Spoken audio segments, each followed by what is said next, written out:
ডিম ভাজি করলে ডিম এইভাবে চেটকা চেটকা ভালো করে মিশাইলে ডিমটা ফুলকো সুন্দর।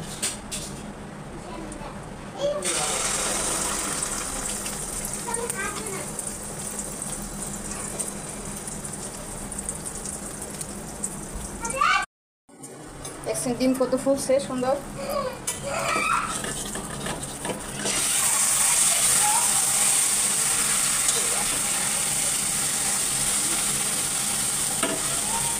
দুইটা ডিম একসাথে দিছি তো ওইটা দিয়ে হয়ে গেছে। মানে ডিমের সাথে ছোট্ট ডালও দিছি।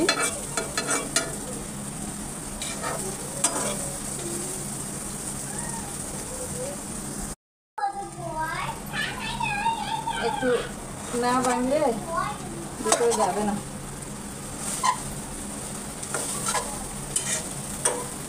তিনজনের 3 পিস করে নিলাম।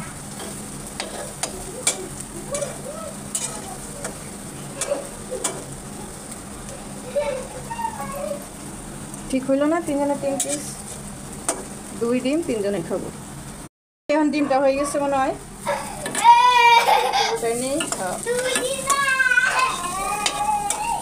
ডিমটা হয়ে গেছে,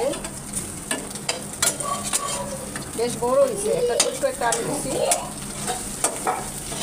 অনেক বড় হয়েছে।